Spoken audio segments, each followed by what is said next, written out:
அனைவருக்கும் வணக்கம். இதுக்கு முன்னாடி நம்ம 2 மற்றும் 3 மதிப்பெண் வினாக்கள் தேசிய வருவாய் அப்படின்ற பாடத்துல பார்த்தோம். அதனுடைய கண்டினியூவேஷன் இப்போ நம்ம பார்க்க போறோம். ஸோ இந்த 3 மதிப்பெண் வினாக்கள்ல விடுபட்ட கொஸ்டின்ஸை வந்து நம்ம இப்போ பார்க்கலாம். இப்போ நம்ம பார்க்க போகிற கேள்வி 6வது கேள்வி. இது தேசிய வருவாய் கணக்கிடுதலில் இருமுறை கணக்கீட்டு பிரச்சனைக்கு என்ன தீர்வு அப்படின்னு சொல்லிட்டு அந்த கேள்விக்கான பதிலை இப்போ நம்ம பார்க்க போகிறோம். என்ன ப்ராப்ளம் அப்படின்னு சொல்லிட்டு பார்த்தீங்கன்னா, இந்த டபுள் கவுண்டிங் வந்து ஒரு மேஜர் ப்ராப்ளம் அப்படின்னு சொல்லலாம். எதில்? National income கவுண்டிங்கில். ஸோ என்னது அப்படின்னு பார்த்தோம்னா, ஒரு துறையினுடைய வெளியீடு மற்றொரு துறையினுடைய உள்ளீடாக மாற வாய்ப்பு இருக்கிறது. ஏன் அப்படின்னு பார்த்தீங்கன்னா, ஒரே பொருள் இருமுறை அல்லது பல முறை வந்து கணக்கில் எடுத்துக்கொள்ளுகிறாங்க.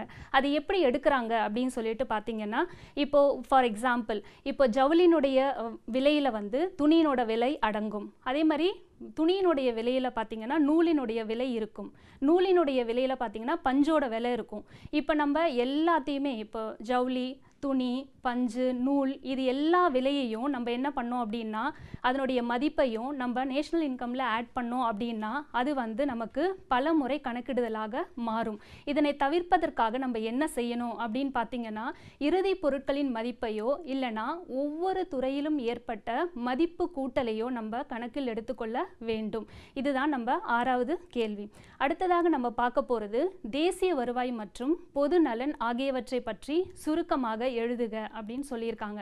இதுக்கு எப்படி நம்ம ஆன்சர் பண்ணலாம் அப்படின்னு பார்த்தீங்கன்னா, யூஸ்வலாகவே எல்லாருக்கும் தெரியும் தலா வருமானம் ஒரு முக்கியமான ஒரு கருத்து அப்படின்ட்டு தெரியும். ஸோ அந்த அதிகமான தலா வருமானம் இருக்கிற நாடுகள் பொருளாதார நலனும் அதிகமாக இருக்கும் அப்படின்னு சொல்லுவாங்க. ஸோ தலா வருமானம் வந்து ரொம்ப ரொம்ப முக்கியம் அப்படின்னு பார்த்துருக்கோம். அது அதிகமாக நம்மளுடைய பொருளாதார நலனும் அதிகரிக்கும். ஆனால் ஒரு சில டைமில் பார்த்தீங்கன்னா அது வந்து மாறுபட்ட கருத்தாகவும் எடுத்துக்கலாம். இதில் எப்படி அப்படின்னு சொல்லிட்டு பார்த்தீங்கன்னா, இயற்கை வளங்களான காற்று, நீர், மண் போன்றவற்றை மாசுபடுத்தி அதிகமாக நம்ம ஜிடிபியை உற்பத்தி செய்ய அதன் மூலமாக நம்மளுடைய பொருளாதார நலன் வந்து குறைய ஆரம்பிக்கிறது. அதே மாதிரி நுகர்வு பொருட்களை காட்டிலும் மூலதன பொருட்களினுடைய உற்பத்தி வந்து அதிகமாக இருந்தால் அதுவும் பொருளாதார நலன் குறைய வாய்ப்பு இருக்கிறது. அடுத்ததாக நம்ம பார்க்க போகிற கேள்வி, தேசிய வருவாயின் பயன்களை பட்டியலிடுக. ஸோ இதனுடைய பயன்கள் என்னென்ன அப்படின்றத நம்ம பார்க்க போகிறோம். இதில் முதலாவதாக நம்ம பார்க்க போகிறது பல்வேறு துறைகளின் முக்கியத்துவம் பற்றியும் அதன் பங்களிப்பு பற்றியும் அறிய முடிகின்றது. பல்வேறு துறைகள் அப்படின்னா என்னது? நம்ம நாட்டில் பார்க்கக்கூடிய அந்த 3 முக்கிய துறைகள். முதலாவதாக எக்ரிகல்ச்சர், அதாவது விவசாயத்துறை. இரண்டாவதாக இண்டஸ்ட்ரியல் செக்டார் அப்படின்றது நம்மளுடைய தொழில்துறை. மூன்றாவதாக சேவைத்துறை, அதாவது சர்வீஸ் செக்டார். இந்த 3 துறைகளும் எந்த அளவுக்கு வருமானம் ஈட்டுகிறது அப்படின்றத நம்ம எதன் மூலம் தெரிந்து கொள்ளலாம் அப்படின்னு பார்த்தீங்கன்னா, தேசிய வருமானத்தின் மூலம் தான் தெரிந்து கொள்ள முடியும். ஏன்னா அதில் தான் ஒவ்வொரு துறையினுடைய அந்த பண மதிப்பு எந்த அளவுக்கு அப்படின்றத நம்ம தேசிய வருமானத்தில் கணக்கிடுகிறோம். அடுத்தது பார்த்தீங்கன்னா அதனுடைய பங்களிப்பு. ஸோ எந்த அளவுக்கு வந்து அது பங்களிக்கிறது, ஸோ எது வந்து முதன்மை நிலையை வகிக்கிறது, எது 2ஆம் நிலை, எது 3ஆம் நிலை அப்படின்றத நம்ம எதன் மூலம் பார்க்கலாம் அப்படின்னு பார்த்தீங்கன்னா தேசிய வருவாயின் மூலமாக தெரிந்து கொள்ளலாம். இது முதலாவது பாயிண்ட். இரண்டாவதாக நம்ம பார்க்க போகிற பாயிண்ட் அப்படின்னு பார்த்தீங்கன்னா, பணவியல் மற்றும் பொதுநிதி கொள்கைகளை உருவாக்கவும் உதவி செய்கிறது. ஸோ இந்த பணவியல் கொள்கை அப்படின்றது மானிட்டரி பாலிசி, பொதுநிதி கொள்கை அப்படின்றது ஃபிஸ்கல் பாலிசி. இதை எப்படி வந்து நம்ம கவர்மெண்ட் உருவாக்குறாங்க அப்படின்னு பார்த்தீங்கன்னா, முதல்ல நம்மளுடைய நாட்டினுடைய வருமானம் என்ன அப்படின்னு தெரிஞ்சாதான் இந்த கொள்கைகளை வந்து நம்மளால் உருவாக்க முடியும். ஸோ இதை வந்து நம்ம உருவாக்குவதற்கு பேஸாக வந்து தேசிய வருமானம் பயன்படுகிறது. அதனால தான் நம்ம இதனுடைய முக்கியமான பாயிண்ட்ல இதுவும் வந்து ஒன் ஆஃப் த பாயிண்டாக படிக்கிறோம். ஸோ முதல்ல நம்ம பார்த்தது பல்வேறு துறைகளின் முக்கியத்துவம் பற்றியும் அதனுடைய பங்களிப்பு பற்றியும் தெரிந்து கொள்வதற்கு பயன்படுகிறது. இரண்டாவதாக நம்ம பார்த்தது வந்து பார்த்தீங்கன்னா பணவியல் மற்றும் பொதுநிதி கொள்கைகளை உருவாக்குவதற்கு பயன்படுகிறது அப்படின்றத நம்ம பார்த்தோம். அடுத்த பாயிண்ட் அப்படின்னு பார்த்தீங்கன்னா திட்டமிடுதல் அப்படின்னா என்ன? பிளானிங் அப்படின்னு சொல்கிறோம். ஸோ பிளானிங் அப்படின்றது நம்ம நிறைய வந்து சின்ன கிளாஸ்லேருந்தே படிச்சிருப்போம், 5 இயர் பிளானிங் அப்படின்றதெல்லாம். ஸோ அந்த திட்டமிடுதல் எவ்வாறு நடைபெறுகிறது அப்படின்னு பார்த்தீங்கன்னா, அதுக்கு முக்கியத்துவமான காரணம் என்னன்னா நம்மளுடைய நாட்டு வருமானம் எந்த அளவுக்கு இருக்கிறது அப்படின்னு தெரிஞ்சால் அந்த பிளானிங்கும் வந்து எஃபெக்டிவாக இருக்கும் அப்படின்னு சொல்கிறாங்க. ஸோ திட்டங்களின் விளைவுகளை மதிப்பிடுவதற்கும். ஸோ இப்போ நம்ம ஒரு திட்டம் வந்து போட்டிருக்கோம், ஸோ அதனுடைய கான்சிக்வன்சஸ் என்ன அப்படின்னு தெரிஞ்சுக்கிறதுக்கும் எது பயன்படுகிறது? நம்மளுடைய தேசிய வருவாய் வந்து பயன்படுகிறது. அடுத்தது குறுகிய கால மற்றும் நீண்ட கால பொருளாதார மாதிரிகளை உருவாக்க பயன்படுகிறது. ஸோ பொருளாதார மாதிரிகள் அப்படின்னா என்ன பார்த்தீங்கன்னா எக்கனாமிக் மாடல்ஸ் அப்படின்னு சொல்லிட்டு ஆங்கிலத்தில் சொல்லுவாங்க. எக்கனாமிக் மாடல்ஸ் அப்படின்றது ஒரு நாட்டை வந்து பொருளாதாரத்தில் முன்னேற்றுவதற்கு மிக மிக முக்கியத்துவம் வாய்ந்த ஒன்று. ஸோ அதை வந்து ஏற்படுத்துவதற்கு, அது குறுகிய காலமாக இருந்தாலும் சரி, நீண்ட காலமாக இருந்தாலும் சரி, அதை ஏற்படுத்துவதற்கு எதுதான் வந்து நமக்கு அடித்தளமாக அமையுது அப்படின்னு பார்த்தீங்கன்னா தேசிய வருமானம். ஸோ தேசிய வருமானம் வந்து ரொம்ப ரொம்ப முக்கியம் அப்படின்றதுனால தான் நம்ம வந்து என்ன பண்ணுறோம், அதனுடைய பயன்களை வந்து இதில் பார்க்குறோம். அடுத்ததாக தலா வருமானம் ஒரு நாட்டின் பொருளாதார நலனை அறிய பயன்படுகிறது. இது எல்லாமே நம்ம எதில் பார்க்குறோம் அப்படின்னு பார்த்தீங்கன்னா தேசிய வருமானத்தினுடைய என்னென்ன பயன்கள் அப்படின்றத நம்ம இப்போ பார்த்தோம். அடுத்ததாக 5 மதிப்பெண் வினாக்களை நம்ம இதில் பார்க்கலாம். இப்போ முதலாவதாக நம்ம பார்க்க போகிற கேள்வி பார்த்தீங்கன்னா தேசிய வருவாயின் முக்கியத்துவத்தை பற்றி விவரி. நம்ம இப்போ பயன்பாடுகள் 3 மதிப்பெண் கேள்வியில் பார்த்தோம். அதே பயன்பாடுகளோட நம்ம ஒரு சில பாயிண்ட்ஸை மட்டும் நம்ம ஆட் பண்ணோம் அப்படின்னா நம்மளால் என்ன பண்ண முடியும், இந்த தேசிய வருவாயின் முக்கியத்துவத்தை தெரிந்து கொள்ள முடியும். ஸோ இந்த தேசிய வருவாய் கணக்கிடுறது எதற்காக நம்ம கணக்கிடுறோம், ஸோ அது வந்து அதனோட இம்பார்ட்டன்ஸ் என்ன அப்படின்றத முதல்ல பார்க்குறோம். ஸோ இதில் வந்து என்ன பார்க்க போகிறோம் அப்படின்னா ஒரு நாட்டினுடைய வருமானத்தை நம்ம இன்னொரு நாட்டோட நம்மளால் என்ன பண்ண முடியும், ஒப்பிட முடியும். இப்போ ஃபார் எக்ஸாம்பிள் இப்போ ஸ்கூலில் வந்து ஒரு ஸ்டூடெண்ட்ஸோட மார்க்ஸ் வந்து நம்ம கொடுக்குறோம் அப்படின்னா இப்போ குவார்ட்டர்லி, ஹாஃபலி, ஆனுவல் எக்ஸாம்ஸ் அப்படின்னு சொல்லிட்டு இருக்குது. ஸோ ஒவ்வொரு ஸ்டூடெண்ட்டும் என்ன பண்ணுவாங்க, தன்னுடைய மார்க்ஸ் எல்லாம் வந்து தானே ஒப்பிட்டு பார்ப்பாங்க. தன்னுடைய மார்க்ஸை வச்சும் ஒப்பிடலாம், இல்லை அடுத்த குழந்தைங்களோட மார்க்ஸோடையும் வச்சு ஒப்பிடலாம். ஸோ அந்த ஒப்பிடுவதற்கு எது பயன்படுகிறது, அவர்களுடைய அந்த எக்ஸாம் மதிப்பெண்கள் வந்து பயன்படுது. அதே மாதிரி தான் ஒரு நாட்டினுடைய வருமானம் நம்மளுக்கு தெரிய வந்தாதான் நம்ம நாடு வந்து முன்னேறி இருக்குதா, இல்லை அது வந்து இன்னும் முன்னேற வேண்டுமா, இல்லை எந்த நிலையில் இருக்குது அப்படின்றத தெரிந்து கொள்வதற்கு அது பயன்படும். அதுவும் இல்லாமல் நம்ம அடுத்த நாடுகள் எப்படி இருக்காங்க, ஸோ அந்த கம்பேரிசன் வந்து எப்போ பாசிபிள் ஆகும் அப்படின்னு பார்த்தீங்கன்னா நம்மளுடைய நாட்டு வருமானம் வந்து முக்கியமாக தெரிஞ்சிருக்கணும். ஸோ அதனால தான் இது என்ன சொல்கிறாங்கன்னா ஒரு நாட்டினுடைய வருமானத்தை மற்ற நாடுகளின் வருமானத்தோடு ஒப்பிடுவதற்கு இந்த தேசிய வருமானம் ஒரு முக்கியமான காரணியாக விளங்குகிறது. அடுத்த பாயிண்ட் என்ன பார்க்கலாம் அப்படின்னு பார்த்தீங்கன்னா காரணிகளின் வருமான பகிர்வை தெரிந்து கொள்ள பயன்படுகிறது. ஸோ வருமான பகிர்வு அப்படின்றது என்னது, காரணிகள் அப்படின்னா என்னது அப்படின்றத நம்ம இங்கே பார்க்கலாம். ஸோ காரணிகள் அப்படின்றது என்னது, நம்ம ஃபேக்டர்ஸ் ஆஃப் ப்ரொடக்ஷன் அப்படின்னு சொல்லுவோம் இல்லையா, நிலம், உழைப்பு, மூலதனம், தொழில் அமைப்பு, இவற்றிற்கான ஊதியங்கள் எந்த அளவுக்கு சென்றடைகிறது, அதாவது land, labour, capital, organisation. So land gets என்ன வருது, அதுக்கு ரெண்ட் வரும். ஸோ நம்ம ஒரு நிலம் அப்படின்னா அதுக்கு வாரம் கொடுக்கப்படும். அதே மாதிரி வேஜஸ் யாருக்கு கொடுப்போம் அப்படின்னு பார்த்தீங்கன்னா உழைப்பாளிகளுக்கு வேஜஸ் கொடுக்குறோம். அதாவது வந்து அவங்க நிலம், உழைப்பு, உழைப்பாளர்களுக்கு அந்த ஊதியம் வந்து கொடுக்குறோம்.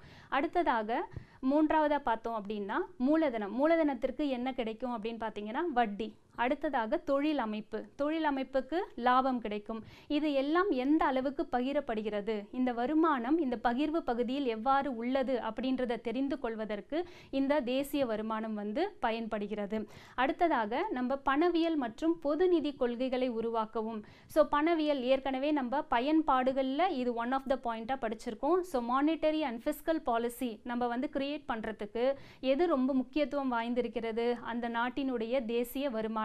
அதனால தான் நம்ம அதை தெரிந்து கொள்வதும் அதை வந்து பயன்படுத்துவதும் ரொம்ப ரொம்ப முக்கியமாக இருக்கிறது. அடுத்தது திட்டமிடுதலுக்கும் திட்டங்களின் விளைவுகளை மதிப்பிடுவதற்கும். இந்த பாயிண்ட்டும் நம்ம ஆல்ரெடி டிஸ்கஸ் பண்ண பாயிண்ட் தான்.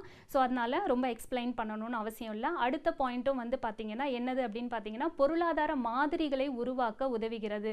பொருளாதார மாதிரிகள் அப்படின்றது என்னது, எக்கனாமிக் மாடல்ஸ். இப்போ புரா அப்படின்னு ஒரு எக்கனாமிக் மாடல் இருக்கு, அதாவது providing urban amenities for rural development. So அந்த மாதிரி ஒரு மெஹலோனோபிஸ் மாடல் அப்படின்னு ஒரு மாடலை படிச்சிருப்போம். ஸோ அதெல்லாம் எதற்காக உருவாக்குகிறார்கள் அப்படின்னு பார்த்தீங்கன்னா நம்மளுடைய பொருளாதாரம் முன்னேற்றம் அடையணும் அப்படின்றதுக்காக நிறைய வந்து மாதிரிகளை வந்து பொருளாதார அறிஞர்கள் வந்து உருவாக்குகிறார்கள். ஸோ அப்படி உருவாக்கணும் அப்படின்னா நம்ம நாட்டினுடைய தேசிய வருமானம் வந்து நமக்கு தெரிஞ்சிருக்கணும், அதை வந்து கணக்கிடணும். அப்போ தான் வந்து நம்மளால என்ன பண்ண முடியும், நிறைய திட்டங்களையும் கொள்கைகளையும் அதே மாதிரி மாதிரிகளையும் உருவாக்க முடியும். அடுத்தது தலா வருமானம் தெரிந்தால் மட்டுமே அந்த நாடு வந்து எந்த அளவுக்கு பொருளாதார நலன் அடைஞ்சிருக்கு அப்படின்றதையும் நம்மளால தெரிஞ்சு கொள்ள முடியும். ஸோ இதெல்லாம் எதில் பார்க்குறோம் அப்படின்னு பார்த்தீங்கன்னா, தேசிய வருமானம் கணக்கிடுவதில் முக்கியத்துவத்தை பற்றி அறிந்து கொள்வதற்கு அதனுடைய இம்பார்ட்டன்ட் பாயிண்ட்ஸை வந்து நம்ம கேள்வியில் வந்து பார்த்தோம். ஸோ அடுத்ததாக நம்ம வந்து என்னென்ன முறையில் இந்த தேசிய வருமானம் கணக்கிடப்படுகிறது அப்படின்றத நம்ம பார்க்க போகிறோம். ஸோ தேசிய வருமானம் பயன்கள் பார்த்தாச்சு, அதனுடைய முக்கியத்துவம் என்னென்ன அப்படின்னு தெரிஞ்சுக்கிட்டோம். இப்போ நம்ம என்ன பார்க்க போகிறோம் அப்படின்னு பார்த்தோம்னா, தேசிய வருவாயை எப்படி கணக்கிடப்படுகிறது அப்படின்றத பார்க்குறோம். இதை நம்ம 3 முறைகளில் கணக்கிடுறோம். ஒன்று பார்த்தீங்கன்னா உற்பத்தி முறை, இரண்டாவதாக வருமான முறை, மூன்றாவதாக பார்த்தீங்கன்னா செலவு முறை. ஸோ உற்பத்தி முறையில் என்னெல்லாம் மெத்தட்ஸ் வந்து அவங்க ஃபாலோ பண்ணுறாங்க, எப்படி வந்து அவங்க கணக்கிடுறாங்க அப்படின்னு பார்த்தீங்கன்னா, உற்பத்தி முறை என்பது ஒரு நாட்டின் விவசாயம், தொழில், வணிகம் போன்ற துறைகளின் உற்பத்தியை கணக்கிடுவது ஆகும். அதாவது நம்ம அந்த 3 செக்டார் சொன்னோம் இல்லையா, agricultural sector, industrial sector and service sector. இந்த 3 துறைகளிலிருந்து வரக்கூடிய அந்த உற்பத்தியை மட்டும் அவங்க என்ன பண்ணுறாங்க, தேசிய வருவாயில் கணக்கிடுவது நம்ம என்ன முறை அப்படின்னு சொல்லலாம் பார்த்தீங்கன்னா உற்பத்தி முறை அப்படின்னு சொல்லலாம். இதில் நம்ம எப்படி வந்து தேசிய வருமானம் கணக்கிடணும் அப்படின்றதுக்கு நிறைய ப்ரிகாஷன்ஸ் இருக்குது. அதாவது முன்னெச்சரிக்கைகள் வந்து நம்ம இதில் ஃபாலோ பண்ணணும். இல்லை அப்படின்னா இந்த தேசிய வருமானம் கணக்கிடுவது மிகுந்த சிரமத்திற்கு உள்ளாகும். இதில் வந்து ஒவ்வொரு துறையிலிருந்தும் ஏற்பட்ட மதிப்பு கூட்டலை கணக்கில் எடுத்துக்கொண்டோம் அப்படின்னா அந்த சிரமங்கள்லேருந்து விடுபட வாய்ப்பு இருக்கிறது. இதுதான் வந்து நம்ம உற்பத்தி முறை அப்படின்னு சொல்லிட்டு சொல்கிறோம். அடுத்ததாக என்ன இருக்குது அப்படின்னு பார்த்தீங்கன்னா வருவாய் முறை.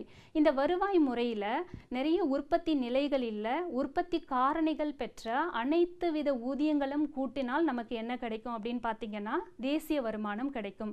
இது வந்து பகிர்வு பகுதியிலிருந்து அணுகப்படுகிறது. ஏற்கனவே நம்ம சொன்னோம் இல்லையா, காரணிகள் என்னென்ன வருமானம் பெறுகிறார்கள் அப்படின்னு சொல்லிட்டு. ஸோ அந்த காரணிகளினுடைய வருமானத்தை கூட்டினால்தான் நமக்கு என்ன கிடைக்கிறது, இந்த வருமான முறை மூலமாக தேசிய வருமானம் கிடைக்கிறது. ஸோ இதுக்கான ஒரு சூத்திரம் ஒன்று இருக்குது. அதாவது y is equal to w plus r plus i plus pi plus R minus P. அதாவது ஒய் அப்படின்றது எதை குறிக்கும் அப்படின்னு பார்த்தீங்கன்னா நேஷ்னல் இன்கம், அதை பற்றி குறிக்கும். அடுத்ததாக டபிள்யூ அப்படின்னா வேஜஸ் யாருக்கு கொடுக்கப்படுது, லேபர்ஸ்க்கு கொடுக்குறாங்க, உழைப்பாளர்களுக்கு கொடுப்பாங்க. ரெண்ட் அப்படின்னா நிலத்துக்கு கொடுக்கக்கூடிய வாடகை, வீட்டுக்கு கொடுக்கக்கூடிய வாடகை, அது எல்லாமே இதில் வந்துடும். அடுத்தது பார்த்தீங்கன்னா இன்ட்ரெஸ்ட், மூலதனத்திற்கு கொடுக்கக்கூடிய அந்த இன்ட்ரெஸ்ட், அதாவது வட்டி அப்படின்னு சொல்லிட்டு நம்ம தமிழில் சொல்கிறோம். அடுத்தது பை அப்படின்னா இது லாபத்தை குறிக்கிறது. தொழில் அமைப்பாளர்களுக்கு ஈட்டக்கூடிய, அவங்களுக்கு கிடைக்கக்கூடிய அந்த லாபம் வந்து இந்த பை அப்படின்ற சிம்பிள் வந்து குறிக்குது. அடுத்தது ஆர் மைனஸ் பி அப்படின்னா ரெசிப்ட்ஸ் மைனஸ் பேமெண்ட்.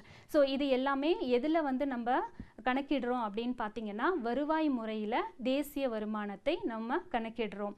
அடுத்ததாக செலவு முறை. ஸோ செலவு முறையில் தேசிய வருமானம் எவ்வாறு கணக்கிடப்படுகிறது அப்படின்றத நம்ம இதில் பார்க்க போகிறோம். ஸோ செலவு முறையில் ஓராண்டில் சமுதாயத்தில் உள்ளவர்களால் மேற்கொள்ளப்படும் மொத்த செலவுகள் அனைத்தையும் கூட்டினால் தேசிய வருவாய் கணக்கிடப்படுகிறது. ஸோ ஒவ்வொருத்தரும் வந்து வேறு வேறு செலவுகள் வந்து நம்ம செய்கிறோம். அதை எப்படி பிரிச்சிருக்காங்க அப்படின்னு சொல்லிட்டு பார்த்தீங்கன்னா இந்த GNB is equal to C plus I plus G plus X minus M. இதுதான் இதனுடைய சூத்திரம். இதை நம்ம நிறைய கொஸ்டின்ஸில் வந்து நம்ம அப்ளை பண்ணியிருக்கோம். 2 மார்க்கு 3 மார்க்கு எல்லா கேள்வியிலையும் இது ஒரு முக்கியமான சூத்திரமாக நம்ம பார்த்துருக்கோம். ஸோ அதே ஃபார்முலா தான் நம்ம இந்த செலவு முறையில் நம்ம பார்க்குறோம். ஸோ இந்த சி அப்படின்னா என்ன அப்படின்னு பார்த்தீங்கன்னா கன்சம்ஷன். ஸோ கன்சம்ஷன் நுகர்வோர் தன்னுடைய நுகர்ச்சிக்காக செய்கின்ற செலவு, அது வந்து இந்த சீல வரும். அடுத்ததாக முதலீட்டாளர்களின் செலவு. முதலீட்டாளர்கள்லாம் யார், இன்வெஸ்ட்மெண்ட், யாரெல்லாம் இன்வெஸ்ட் பண்ணுறாங்க, ப்ரொடக்ஷன் சைடில் இருக்கக்கூடிய இன்ஸ்டிடியூஷன்ஸ், இண்டஸ்ட்ரீஸ் எல்லாமே வந்து அவங்க இன்வெஸ்ட்மெண்ட் பண்ணுவாங்க. ஸோ அது வந்து நம்ம என்ன அப்படின்னு சொல்கிறோன்னு பார்த்தீங்கன்னா இன்வெஸ்ட்மெண்ட். அடுத்தது அரசாங்கம், அதாவது கவர்மெண்ட்டினுடைய செலவினங்கள், அவங்க என்னெல்லாம் செலவு செய்கிறாங்களோ அந்த செலவினங்களை இதில் நம்ம கூட்டணும். அடுத்தது பார்த்தீங்கன்னா எக்ஸ் மைனஸ் எம், அதாவது ஏற்றுமதி மைனஸ் இறக்குமதி, இதன் மூலமாக ஏற்படக்கூடிய செலவினங்கள். இவை அனைத்தையும் நம்ம கூட்டினால் நமக்கு என்ன கிடைக்கும்னு பார்த்தீங்கன்னா தேசிய வருமானம். அடுத்ததாக நம்ம பார்க்கக்கூடிய கேள்வி, இப்போது நம்ம பயன்களை பார்த்துட்டோம். பயன்கள்னா எதனால் என்னெல்லாம் பயன் வந்து நமக்கு கிடைக்கிறது இந்த தேசிய வருமானத்தை கணக்கிடுவதன் மூலம், அதே மாதிரி அதனுடைய முக்கியத்துவம் என்ன, எதற்காக நம்ம வந்து இந்த தேசிய வருமானம் கணக்கிடுறோம். அடுத்ததாக எந்தெந்த முறைகளினுடைய மூலம் நம்ம வந்து கணக்கிடுறோம் அப்படின்றத பார்த்தோம். ஸோ நம்ம கணக்கிடுறதெல்லாம் பார்த்துட்டு அதில் என்ன சிரமங்கள் இருக்குது அப்படின்றத அடுத்த கேள்வியில் பார்க்க போகிறோம். ஸோ அடுத்த கேள்வி என்ன அப்படின்னு பார்த்தீங்கன்னா, தேசிய வருவாய் கணக்கீட்டில் உள்ள சிரமங்கள் யாவை, என்னென்ன பிரச்சனைகள், what are the problems are there in calculating national income. That is the next question what we are going to see. இதில் first point என்ன அப்படின்னு பார்த்தீங்கன்னா, மாற்று செலுத்துதல்கள். மாற்று செலுத்துதல்கள் அப்படின்னா என்ன அர்த்தம்? Transfer payments. இப்போ எல்லா கவர்மெண்ட்டுமே, ஒவ்வொரு கவர்மெண்ட்டும் என்ன பண்ணும் அப்படின்னா, தன்னுடைய மக்களுக்காக நிறைய வந்து என்ன பண்ணுறாங்க, அவங்க வெல்ஃபேர் ஸ்கீம்ஸ் எல்லாம் கொடுக்குறாங்க. அதில் வந்து இந்த டிரான்ஸ்ஃபர் பேமெண்ட்ஸ், அதாவது மக்களுக்காக வந்து தனி மனிதர்களுக்காக கவர்மெண்ட் என்ன பண்ணும் அப்படின்னா ஓய்வூதியம், பென்ஷன் ஸ்கீம்ஸ் வந்து கொடுக்குறாங்க. அடுத்தது வேலையின்மைக்கான உதவித்தொகை, அன்எம்ப்ளாய்மெண்ட் அலவன்ஸ் அப்படின்னு சொல்லுவாங்க இங்கிலீஷில். அடுத்தது மானியங்கள், சப்சிடி. ஸோ இது எல்லாமே வந்து கவர்மெண்ட் வந்து மக்களுக்காக கொடுக்கக்கூடிய அந்த டிரான்ஸ்ஃபர் பேமெண்ட்ஸ். இது வந்து எதில் கணக்கிடுவது கிடையாது அப்படின்னு பார்த்தீங்கன்னா, தேசிய வருமானத்தில் கணக்கிடுவது கிடையாது. ஸோ இது அரசனுடைய செலவுகள் தான். ஆனால் இதை வந்து நம்ம தேசிய வருமானத்தில் சேர்க்க மாட்டோம். அதுவும் இல்லாமல் தேசிய கடன், அதாவது கவர்மெண்ட் வந்து வெளிநாடுகளிலிருந்தும் கடன் வாங்கியிருக்கோம், உள்நாட்டிலிருந்தும் கடன் வாங்கியிருக்கோம். அந்த கடனுக்கான வட்டியையும் வந்து அரசாங்கம் வந்து திருப்பி செலுத்தணும். இதுதான் ஃபர்ஸ்ட் பாயிண்ட், அதாவது மாற்று செலுத்துதல்கள் அப்படின்னு நம்ம சொல்லுவோம். அடுத்ததாக தேய்மானங்கள், கொடுப்பனவு மதிப்பிடுவதில் சிக்கல். ஸோ இதில் நம்ம என்ன பார்க்க போகிறோம் அப்படின்னா, தேய்மானங்கள் அப்படின்றது என்னது? டெப்ரிசியேஷன். ஸோ டெப்ரிசியேஷன் அமௌண்ட்டை நம்ம கேல்குலேட் பண்ணுறது ரொம்ப ரொம்ப அது வந்து கடினம் அப்படின்னு சொல்கிறோம். ஏன் அப்படின்னு பார்த்தீங்கன்னா, நம்மளால் துல்லியமாக அதை கணக்கிடுவது மிகவும் சிரமம்.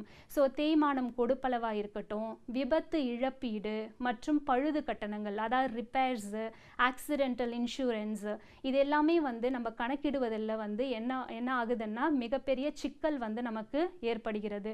ஸோ இதை வருவாயிலிருந்து கழித்தால் தான் நமக்கு வந்து என்ன பண்ண முடியும், அந்த தேசிய வருமானத்தை, ப்ராப்பரான நேஷனல் இன்கம் வந்து நமக்கு கிடைக்கும். ஆனால் இதை மதிப்பிடுவதில் வந்து நமக்கு ரொம்ப சிக்கல் அதிகமாக இருப்பதால் தேசிய வருமானம் கணக்கிடுவதில் இதுவும் வந்து ஒன் ஆஃப் தி ப்ராப்ளமாக நம்ம சொல்கிறோம். அடுத்ததாக இதை நம்ம கவனமாக நம்ம வந்து கையாளலை அப்படின்னாலும், இதை நம்ம கழிக்காமல் விட்டோம் அப்படின்னாலும் நம்ம தேசிய வருமானம் வந்து நமக்கு கிடைப்பதில் வந்து நமக்கு மிகவும் கடினமாக இருக்கும். அடுத்ததாக அடுத்த பாயிண்ட்டை நம்ம பார்க்க போகிறது பணம் செலுத்தப்படாத சேவைகள், அதாவது அன்பெய்டு சர்வீசஸ். இதை வந்து எல்லாருமே வந்து நமக்கு தெரியும். நம்ம இந்தியாவில் பார்த்திங்கன்னா நிறைய அதிகமான பெண்கள் என்ன பண்ணுறாங்க, வீட்டில் வந்து நிறைய வேலை வந்து செய்கிறாங்க. ஆனால் அந்த வேலைக்கான அந்த மதிப்பு மிக்க அந்த பணிகளுக்கான வருமானம் வந்து எந்த உற்பத்தியில் வந்து நம்ம சேர்க்கலை அப்படின்னு பார்த்தீங்கன்னா, நேஷ்னல் இன்கமில் அதை வந்து நம்ம சேர்ப்பது இல்லை. அதனால் இதுவும் வந்து ஒன் ஆஃப் த ப்ராப்ளமாக வந்து நம்ம இந்த தேசிய வருமான கணக்கீட்டில் பார்க்குறோம். அடுத்ததாக சட்டவிரோத நடவடிக்கையிலிருந்து பெறும் வருமானம். சட்டவிரோத நடவடிக்கைகள் அப்படி இன்கம் ஃப்ரம் இல்லீகல் ஆக்டிவிட்டீஸ். அதாவது நம்ம வந்து டெய்லி நம்ம நியூஸில் கூட பார்க்குறோம், நிறைய இங்கே வந்து இந்த மாதிரி தங்கம் வந்து கண்டுபிடிச்சிருக்காங்க, இந்த ஸ்மக்லிங் இதெல்லாம் கேள்விப்படுறோம். ஸோ இந்த சூதாட்டமாக இருக்கட்டும், இந்த கடத்தல் மற்றும் சட்டவிரோதமாக மதுவை தயாரித்தல், இதன் மூலமாகவும் என்ன பண்ணுறாங்க அப்படின்னா நிறைய பணம் வந்து மக்கள் ஈட்டுறாங்க. ஆனால் இதன் மூலமாக கிடைக்கக்கூடிய அந்த பணத்தை வந்து எதில் சேர்ப்பது இல்லை அப்படின்னு பார்த்தீங்கன்னா, தேசிய வருமானத்தில் சேர்ப்பது இல்லை. நெக்ஸ்ட்டு சுய நுகர்வுக்கு உற்பத்தி செய்தல் மற்றும் விலை மாற்றம். சுய நுகர்வுக்கு அப்படின்னா விவசாயிகள் என்ன பண்ணுவாங்க அப்படின்னா, அவங்க உற்பத்தி செய்யக்கூடிய மொத்த உற்பத்தியில் ஒரு பகுதியை, இப்போ 100 மூட்டை அவங்க வந்து ஒரு விவசாயி வந்து உற்பத்தி செய்கிறாரு, 100 மூட்டை நெல்லை உற்பத்தி செய்கிறாரு அப்படின்னா ஒரு 10 மூட்டையை அவர் என்ன பண்ணுறாரு, தன்னுடைய சொந்த நுகர்விற்காக எடுத்து வைக்கிறார். அப்போது அந்த 10 மூட்டையினுடைய விலை வந்து எதில் வந்து சேர்றது கிடையாது, அது வந்து சந்தைப்படுத்துவது கிடையாது. அப்போது அதனுடைய விலை மதிப்பு நம்ம நேஷ்னல் இன்கமில் கேல்குலேட் பண்ண மாட்டோம். ஸோ இதுவும் வந்து ஒன் ஆஃப் த ப்ராப்ளமாக இருக்குது. ஸோ விவசாயிகள் தங்களுடைய சொந்த நுகர்விற்காக உற்பத்தியில் ஒரு பகுதியை ஒதுக்கி வைக்கிற அந்த அமௌண்ட்டை நம்ம சேர்க்காததுனால நமக்கு அந்த ப்ராப்பரான ப்ரொடக்ஷனுடைய அந்த வேல்யூ வந்து நமக்கு தெரிவது கிடையாது. ஸோ அதுவும் வந்து நம்ம இதில் ஒரு ப்ராப்ளமாக பார்க்குறோம். நெக்ஸ்ட்டு இந்த சந்தையில் விற்பனை செய்யாமல் இந்த ஒதுக்கிய உற்பத்தி வந்து தேசிய வருமானத்தில் ஒருவேளை சேர்க்கப்பட்டதா இல்லையா அப்படின்றத தெரிஞ்சுக்கிறதும் ஒரு ப்ராப்ளமாக நம்ம இதில் பார்க்குறோம். அடுத்த பாயிண்ட் வந்து மூலதன லாபம், அதாவது கேபிட்டல் கேபிட்டல் கெயின்ஸ். இப்போ மூலதன சொத்துக்கள், அதாவது வீடு இல்லை அது மாதிரி இருக்கக்கூடிய நிறைய நிலம், சொத்துக்கள், பங்குகள், இதை எல்லாத்தையும் வந்து என்ன பண்ணுறாங்க அப்படின்னா இண்டிவிஜுவல் பர்சன்ஸ், தனி நபர்கள் அவங்க என்ன பண்ணுவாங்க அப்படின்னா அதிகமான விலைக்கு வந்து விற்கிறாங்க. அதன் மூலமாக கிடைக்கக்கூடிய லாபத்தை தான் நம்ம என்ன லாபம் அப்படின்னு சொல்கிறோம் பார்த்தீங்கன்னா மூலதன லாபம் அப்படின்னு சொல்லுவோம்.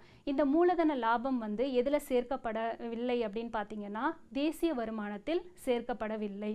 அடுத்ததாக நம்ம பார்க்குறது புள்ளி விவர சிக்கல். புள்ளி விவர சிக்கல் அப்படின்னா என்னது அப்படின்னு பார்த்தீங்கன்னா இது எல்லாமே இப்போ நம்ம தேசிய வருமானம், அது வருமான முறையாக இருக்கட்டும், உற்பத்தி முறையாக இருக்கட்டும், இல்லை செலவு முறையாக இருக்கட்டும், எந்த முறையில் நம்ம கணக்கிட்டாலும் மிக முக்கியமாக அதை நம்ம எந்த வடிவில் தான் கணக்கில் எடுத்துக்கிறோம் அப்படின்னு பார்த்தீங்கன்னா இந்த டேட்டா, அதாவது ஸ்டாட்டிஸ்டிக்கல் டேட்டாவாக தான் நம்ம வந்து அதை கன்வெர்ட் பண்ணுறோம். ஸோ அதை கலெக்ட் பண்ணும்போது என்ன ப்ராப்ளம்ஸ் எல்லாம் we are encountering that also we have to consider. அதுதான் நம்ம என்ன சொல்கிறோம் அப்படின்னா புள்ளி விவர சிக்கல் அப்படின்னு சொல்லிட்டு நம்ம சொல்கிறோம். இதில் என்ன ஆகும் அப்படின்னு பார்த்தீங்கன்னா ஒரே விவரத்தை பல முறை கணக்கில் சேர்ப்பது. ஸோ ஒரே இன்ஃபர்மேஷனை வந்து அவங்க என்ன பண்ணுறாங்க, நிறைய டைம் வந்து அதில் லிஸ்ட்டில் எடுத்துக்கிறது. அடுத்தது நம்பகத்தன்மை, எந்த அளவுக்கு ரிலையபிலிட்டி, அந்த கலெக்ட் பண்ண டேட்டா வந்து அது ரிலையபிளா இல்லையா, நம்பலாமா இல்லையா அப்படின்ற ஒரு அந்த நம்பகத்தன்மையையும் நம்ம என்ன பண்ணணும், செக் பண்ணணும். இல்லை அப்படின்னா அது வந்து தவறான வருமானமாக இருக்கும். அடுத்தது புள்ளி விவரங்கள் கிடைக்காமை. சில டைமில் பார்த்தீங்கன்னா இந்த அக்ரிகல்ச்சர் செக்டார்லலாம் வந்து நமக்கு ப்ராப்பரான அந்த டேட்டா வந்து கிடைக்காது. அதுதான் புள்ளி விவரங்கள் கிடைக்காமை அப்படின்னு சொல்கிறோம். அடுத்தது சேகரிப்பவர்களுடைய அந்த திறன் வந்து மிகவும் குறைவாக இருப்பதும், அவர்களுடைய அர்ப்பணிப்பு தன்மையும் வந்து இல்லாமல் இருப்பதும் நம்ம இந்த புள்ளி விவரங்களை கணக்கிடுவதில் இருக்கக்கூடிய சிக்கலாக கருதுகிறோம். நெக்ஸ்ட்டு இந்த விவசாய துறையில் வந்து உற்பத்தி அளவு எந்த அளவுக்கு நடைபெற்றது, கால்நடைகளுடைய உற்பத்தி எந்த அளவுக்கு இருக்குது அப்படின்ற விவரம் வந்து நமக்கு முழுமையாகவும் சரியாகவும் தெரியாமல் இருப்பதும் ஒன் ஆஃப் த ப்ராப்ளம் அப்படின்னு நம்ம சொல்லலாம். அடுத்ததாக நம்மளுடைய கண்ட்ரி எப்படிப்பட்ட கண்ட்ரின்னு எல்லாருக்குமே தெரியும். யூனிட்டி இன் டைவர்சிட்டி அப்படின்னு சொல்லுவோம். ஒவ்வொரு ஸ்டேட்டில் ஒவ்வொரு லாங்குவேஜ் பேசுவோம். அதே மாதிரி நம்மளுடைய கலாச்சாரமாக இருக்கட்டும், எல்லாமே கஸ்டம்ஸ் அண்ட் ட்ரெடிஷன்ஸ் எல்லாமே வந்து வேறுபட்டு இருக்கும். ஸோ இப்படிப்பட்ட ஒரு பெரிய நாட்டில் இருக்கக்கூடிய அந்த தேசிய வருமானத்தை கணக்கிடுவது அப்படின்றது ரொம்ப ரொம்ப கடினமான ஒன்று. அதுதான் வந்து இந்த பாயிண்டில் நம்ம சொல்கிறோம். பல்வேறு மொழி மற்றும் கலாச்சாரம் இதுவும் வந்து ஒரு காரணமாக அமைகிறது. அடுத்ததாக நம்ம பார்க்கக்கூடிய ஒன்று அரசு ஊழியர்கள் மற்றும் மக்கள் உறவு. இவர்களுடைய உறவு வந்து சுமூகமாக இல்லாத இருப்பதனாலையும் நமக்கு வந்து இந்த புள்ளி விவரங்கள் வந்து சரியாக கிடைப்பது கிடையாது. ஸோ இதுவும் வந்து ஒரு பிரச்சனையாக நம்ம கருதுகிறோம். நெக்ஸ்ட் பார்த்தீங்கன்னா புள்ளி விவரங்களை சேகரிக்கும் அந்த அலுவலர்கள் பயிற்சி அற்றவர்களாகும். அவர்கள் கொடுக்கக்கூடிய அந்த ட்ரைனிங் பார்த்தீங்கன்னா ப்ராப்பராக இல்லாமல் இருக்கிறதுனாலையும் அவர்களுடைய அந்த கெப்பாசிட்டி, அவங்களுடைய திறமை வந்து குறைவாக இருக்கிறதுனாலையும் இந்த ப்ராப்ளம்ஸ் வந்து நமக்கு வருது. ஸோ இது எல்லாமே இந்த 7 பாயிண்ட்டும் பார்த்தீங்கன்னா தேசிய வருமானத்தை கணக்கிடுவதில் உள்ள சிரமங்கள் அப்படின்னு சொல்லிட்டு சொல்கிறோம். இந்த பாடத்தினுடைய இறுதி கேள்விக்கு நம்ம இப்போ போகிறோம். அதாவது என்ன கேள்வின்னு பார்த்தீங்கன்னா பொருளாதார ஆய்வில் சமூக கணக்கிடுதலின் அவசியத்தை விவாதி.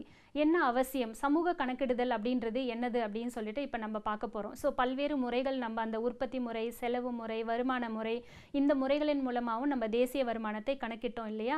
அதே மாதிரி இந்த சமூக கணக்கிடுதலின் மூலமாகவும் நம்ம தேசிய வருமானத்தை கணக்கிடலாம்.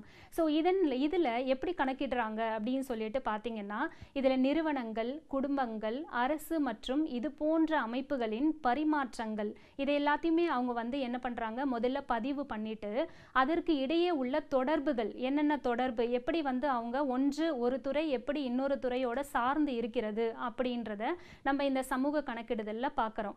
ஸோ இந்த சமூக கணக்கிடுதலில் இதை ஏன் தயாரிக்கிறாங்க அப்படின்னு சொல்லிட்டு பார்த்தீங்கன்னா இதன் மூலமாகவும் பொருளாதார அறிஞர்கள் வந்து கொள்கைகளை உருவாக்குவதற்கு பயன்படுகிறது. அதனால தான் இந்த சமூக கணக்கிடுதலை அவங்க என்ன பண்ணுறாங்க, கணக்கிடுறாங்க.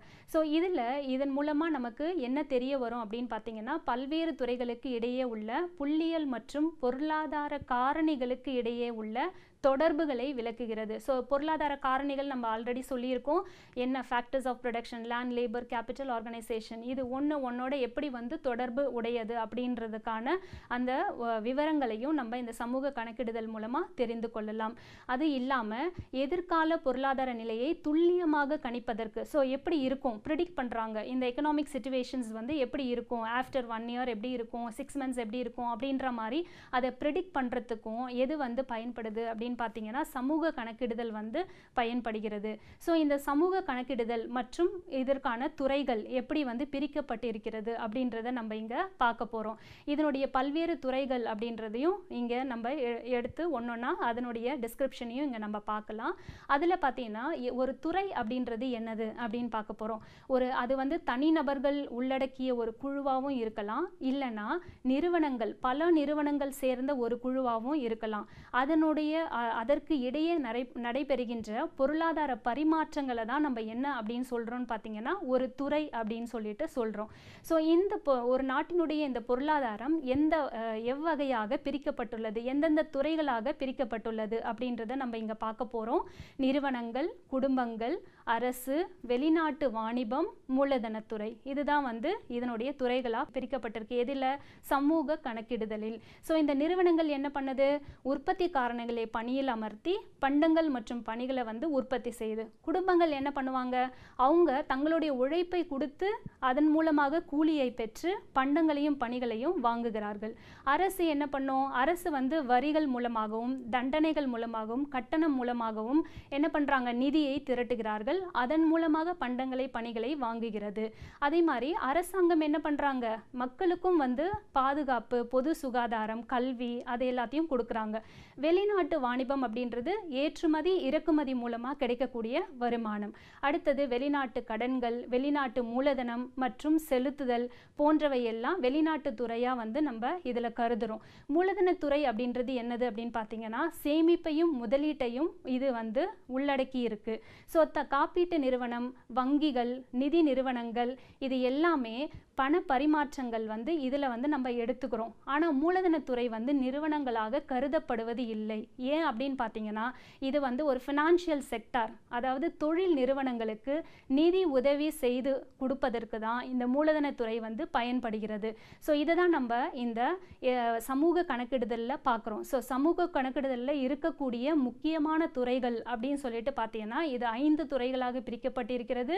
ஒன்று பார்த்தீங்கன்னா நிறுவனங்கள், குடும்பங்கள், அரசு, வெளிநாட்டு வாணிபம், மூலதனத்துறை. இந்த 5 துறைகளுக்கு இடையே எந்த அளவு வந்து பரிமாற்றங்கள், பொருளாதார பரிமாற்றங்கள் ஏற்படுகிறது அப்படின்றத நம்ம இந்த கேள்வி மூலமாக நம்ம பார்த்தோம். இந்த பொருளாதார ஆய்வில் சமூக கணக்கிடுதலின் அவசியத்தை விவாதி, இந்த கேள்வி தான் நம்ம இந்த பாடத்தினுடைய இறுதி கேள்வியாக பார்த்தோம். ஸோ முந்தின பாடத்தில் வந்து நம்ம என்னெல்லாம் பார்த்தோம் அப்படின்னா 2 மற்றும் 3 மதிப்பெண் வினாக்களை பார்த்தோம். இந்த வீடியோவில் நம்ம என்ன பார்க்குறோம் அப்படின்னு சொல்லிட்டு பார்த்தீங்கன்னா 3 மதிப்பெண்கள் விடுபட்ட கேள்விகள் மற்றும் 5 மதிப்பெண் வினாக்கள் அதனுடைய பதில்களை வந்து நம்ம இதில் பார்த்தோம். ஸோ இது இதோட வந்து நம்ம இந்த தேசிய வருவாய் அப்படின்ற பாடம் வந்து நிறைவு பெறுகிறது. அடுத்த வீடியோவில் நம்ம அடுத்த பாடத்தை வந்து நம்ம பார்க்க போகிறோம். நன்றி, வணக்கம்.